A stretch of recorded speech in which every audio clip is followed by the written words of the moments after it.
안녕하세요. 저는 결혼 8년차 주부입니다. 아들 하나, 딸 하나를 낳고 8년 동안 남편과 살고 있지만 불쑥불쑥 올라오는 남편을 향한 서운함에 사연을 적습니다. 저희는 짧은 연애 기간을 거쳐 결혼을 하게 되었습니다. 연애 기간이 너무 짧았던 탓이었을까요? 알콩달콩하기만 할 줄 알았던 신혼생활 동안 서로의 다름을 알아가면서 부딪히는 경우가 많았습니다. 저는 저대로, 남편은 남편대로 서로 불만이 쌓이다 보니 서로 대화하지 않는 기간도 늘어났고요. 남편이 퇴근 후에는 컴퓨터나 핸드폰을 하면서 많은 시간을 보냅니다. 저와 대화하기보다는 혼자서 그렇게 시간을 보내는 남편을 향해 서운한 마음이 들더라고요. 남편은 혼자 자유롭게 살다가 제가 빨래는 여기에, 옷은 이렇게, 먹은 컵은 싱크대에, 하나하나 이건 이렇게 저건 저렇게 해야 된다고 자주 이야기를 하니까 스트레스를 받는다고 해요. 신랑 말에 따르면 군대 한 번 더 다녀오는 게 나을 정도로 힘들었다고 합니다. 다툼이 있을 때마다 대화를 시도했지만 대화하면서 서로의 다름만 더 알아가는 시간이 되었어요. 저희는 유머 코드도 맞지 않고 관심도 달랐습니다. 서로가 원하는 걸 해줄 수 있는 성향도 아니었죠. 저는 다정한 남편을 원했지만 남편은 예쁘다, 좋다는 표현도 쉽게 하지 않는 사람이었습니다. 대신 말의 표현은 적지만 가정에는 충실한 편입니다. 가정의 큰일, 작은 일을 남편이 다 책임지고 알아보기에 제가 많이 의존하는 편이기는 합니다.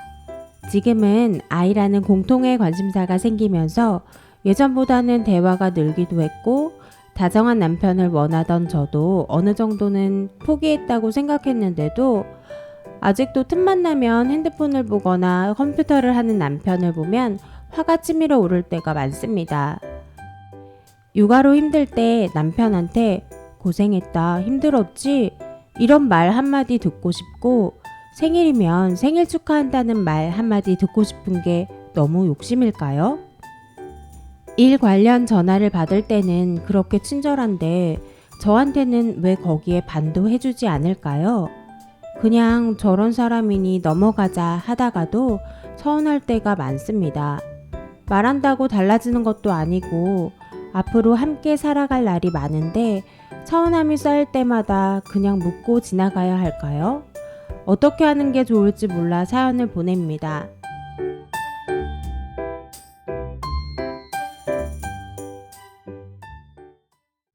네, 사연 속 고민 잘 들었습니다.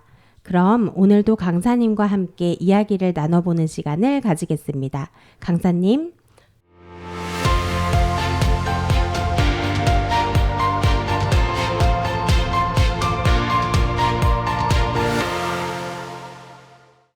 네, 안녕하세요. 마인드 교육 전문 강사 윤유정입니다. 청취자님의 사연 잘 들었습니다. 저도 기혼자로서 사연을 듣는 동안 저희 남편에 대한 생각이 많이 나는데요. 사회자님은 결혼하셨나요? 네, 저는 결혼한 지 8년 정도 되었어요. 네, 남편분과 사이는 어떠세요? 저도 남편하고 맞지 않는 부분도 많이 있고 답답할 때도 많이 있어요. 그렇지만 모든 것을 말할 수는 없어서 그냥 체념하고 사는 부분도 많거든요. 라디오를 듣고 계시는 결혼하신 많은 청취자님들도 보통 그렇게 살고 계시지 않을까요? 네, 사실 연애할 때는 서로 맞춰주고 또 좋은 모습만 보여주니까 잘 모르지만 결혼해보면 다른 모습도 많이 보게 되고 실망도 하게 되죠. 안 맞는 부분도 많고 기대에 미치지 못하는 부분도 보여서 서운할 때가 많아요. 그렇지만 그 마음만 계속 가지고 있다면 결혼 생활이 너무 불행하지 않을까요?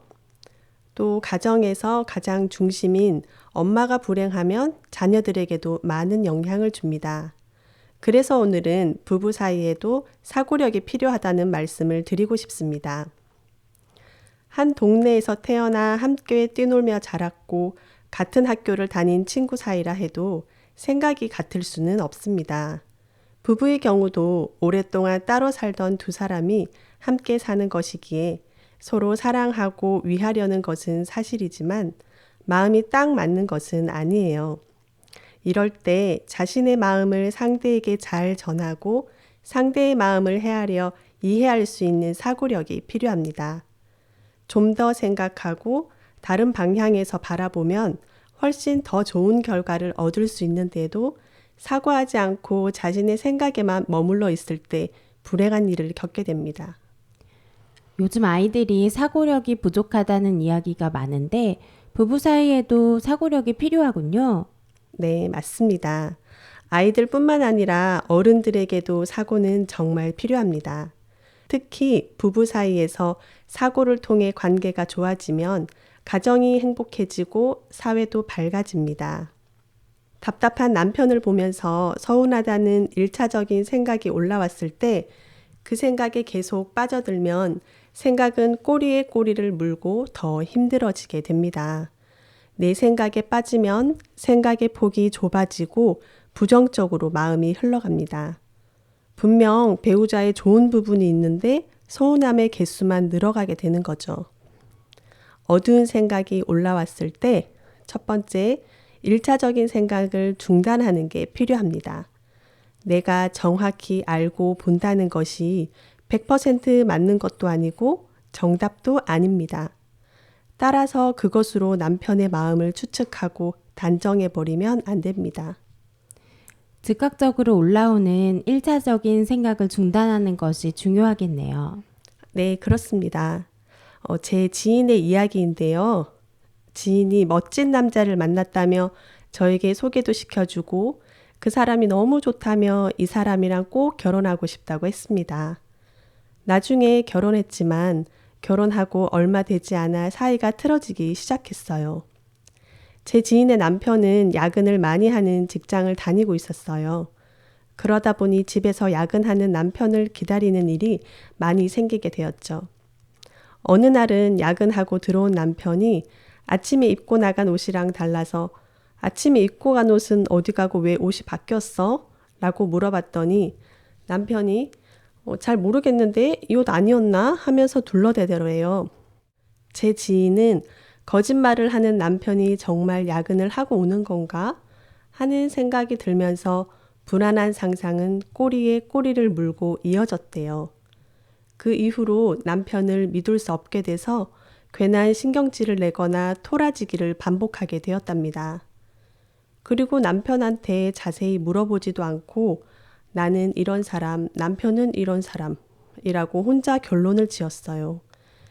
이해해 보려고 애쓰기도 했지만 남편을 도무지 믿을 수가 없었다고 합니다.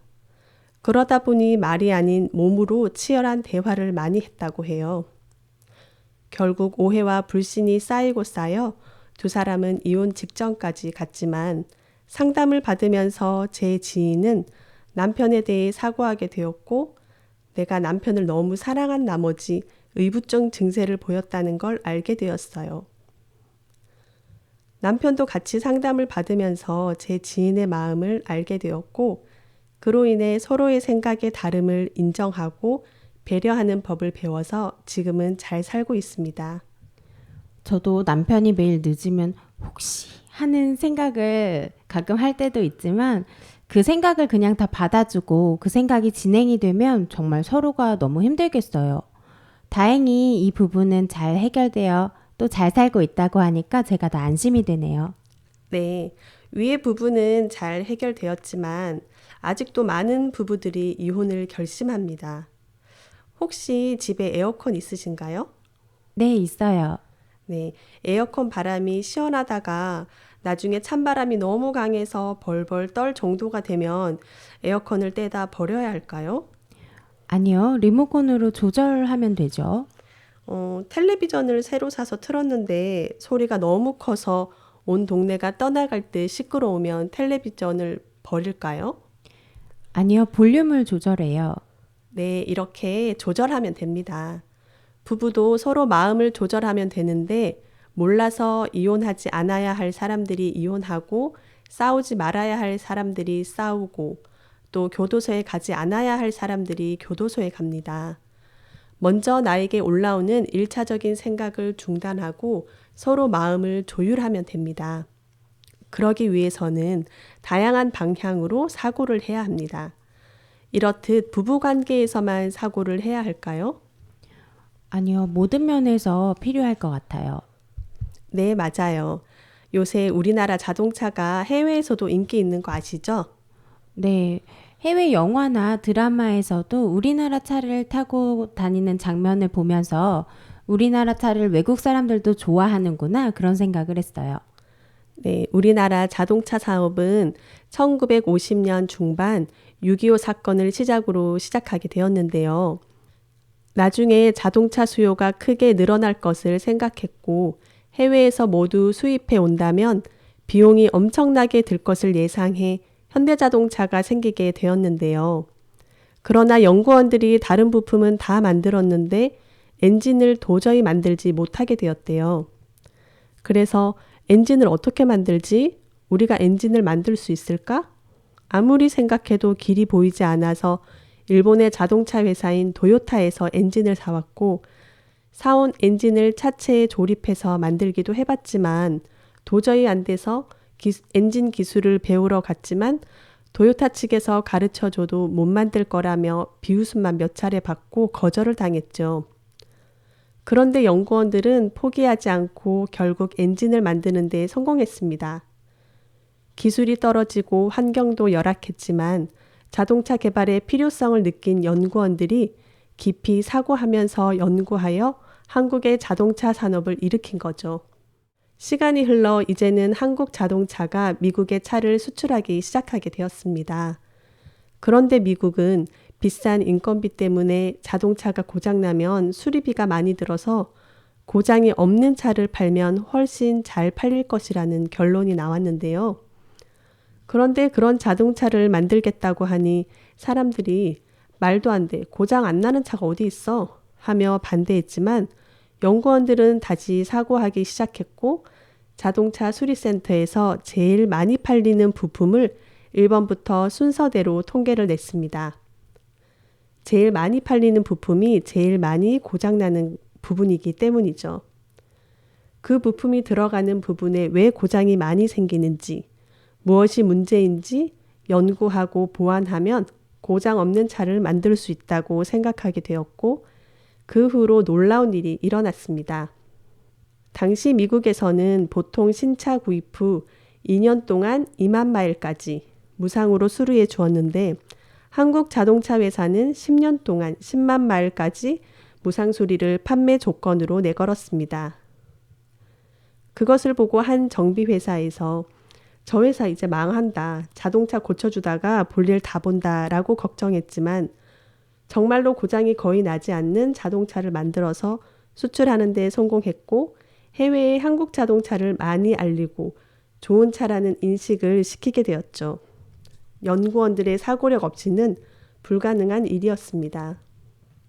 이처럼 사고력은 인간관계의 발전뿐만 아니라 나라의 경제 성장에도 도움이 될 수 있습니다.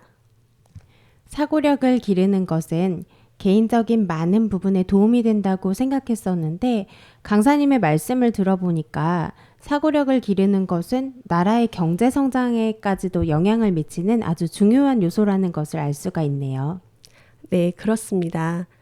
다시 부부 문제로 돌아와 보겠습니다. 제 지인의 이야기인데요. 제 지인의 부부에게도 몇 번의 슬럼프가 있었다고 합니다. 어느 순간 신랑의 단점이 장점보다 더 커 보이고요. 같은 직장을 다니다 보니 옆에서 일하는 걸 보면 마음에 안 들고 나보다 느린 성격의 남편이 답답했대요. 그런 것들이 점점 쌓이면서 어느 날은 당신은 이렇고 저렇고 하면서 말하니까 남편의 얼굴이 완전히 죽어가는 거예요. 한창 이야기를 하다가 퍼뜩 정신이 들었는데 부정적인 말을 할수록 그대로 된다는 누군가의 말이 떠올랐던 거죠. 그래서 남편한테 미안하다고 하면서 내가 완전히 반대되는 이야기를 하고 있었네. 당신은 진짜로 그런 사람 아니야. 라고 말을 다시 했대요. 지인의 남편은 정말 잘 챙겨주고 서포터해주는 면이 많은데 어느새 그런 건 안 보이고 내가 더 낫다는 생각에 남편의 단점을 확대했던 거죠. 이렇듯 상대방의 장점을 크게 볼 수 있는 시각이 부부 생활에는 굉장히 필요합니다. 그리고 반대로 나같이 괄괄한 여자와 살아주는 남편이 얼마나 고맙나 이렇게 생각하니 감사한 일들이 많고 힘든 일이 작아 보였다고 해요. 이렇게 상대방의 장점을 크게 볼 수 있는 긍정적인 시각과 항상 감사할 수 있는 마음가짐도 필요합니다. 네, 부정적인 사고에서 긍정적인 사고로 전환을 하면 자연히 감사할 일이 많아지는 것 같아요. 네. 저는 예전에 남편과 너무 안 맞고 부부싸움도 자주 하니까 남편이 너무 꼴보기가 싫더라고요. 그래서 집에서 나와서 선배를 만나 이런 제 마음을 이야기했는데, 아, 그래? 하더니 대뜸 남편의 좋은 점 5가지를 말해보라고 했어요. 안 좋은 점만 이야기하고 있었는데 갑자기 좋은 점 5가지를 이야기하라고 하니까 생각도 안 나고 남편이 미워서 없다고 했어요. 그런데 선배가 자꾸 좋은 점 5가지만 이야기해보라고 하더라고요. 잘 생각은 안 났지만 더듬더듬 하나씩 이야기를 했습니다. 성실하고 돈을 아껴 쓰고 술, 담배를 하지 않고요. 또 아이와 잘 놀아주고요. 마지막으로 외모도 나쁘지 않은 편이에요. 이렇게 이야기하고 보니 생각보다 좋은 점이 많았습니다. 서운하고 답답한 마음만 가지고 있으니까 남편의 좋은 점은 전혀 생각도 안 났던 거죠. 저도 싸우거나 서운할 때는 남편의 좋은 점은 완전 잊어버리고 안 좋은 점을 크게 부각시켜서 생각할 때가 많았던 것 같아요. 네, 사회자님도 그럼 남편의 좋은 점 3가지만 한번 말씀해 보시겠어요? 그쪽 방향으로 생각하다 보면 잊고 있던 좋은 점이 크게 보이더라고요.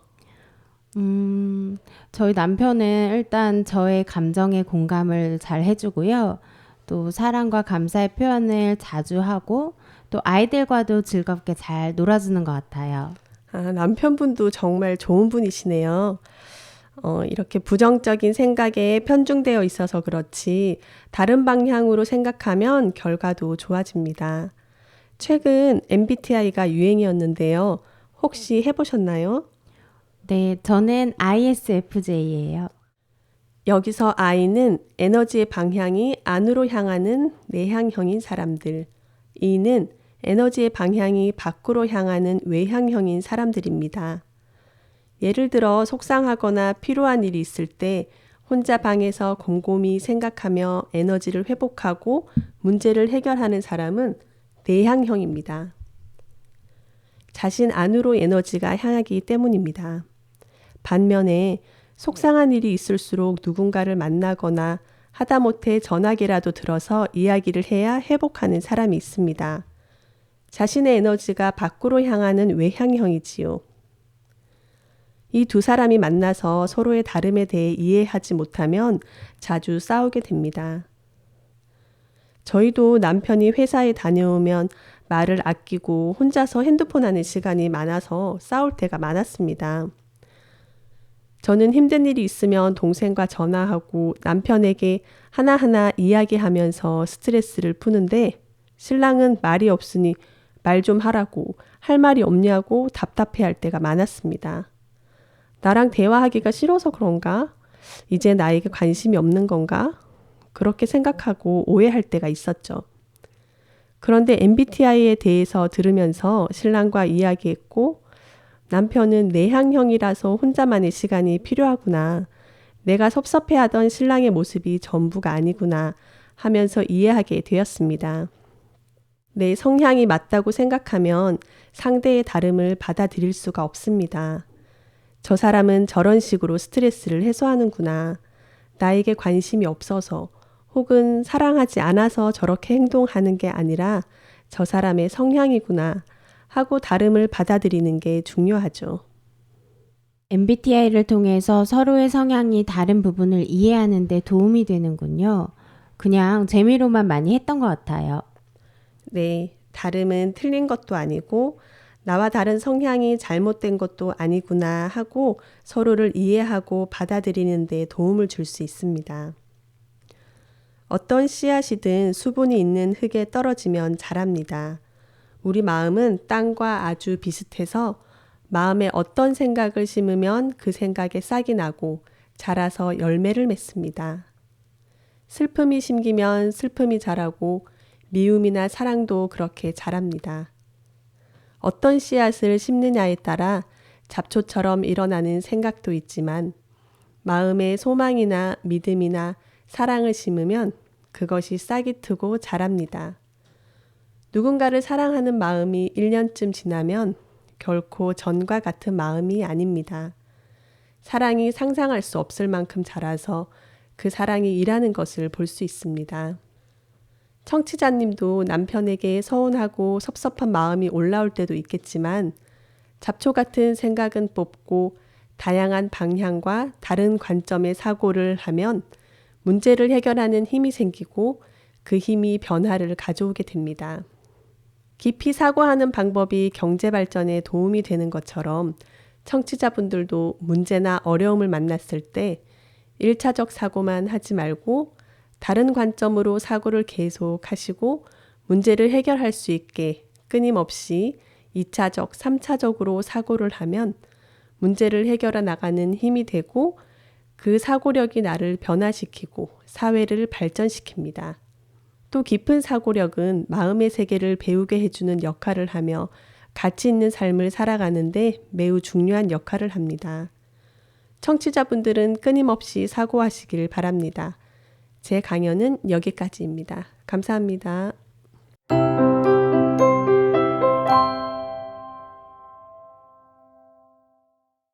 강사님 오늘 강연 감사합니다. 네, 감사합니다.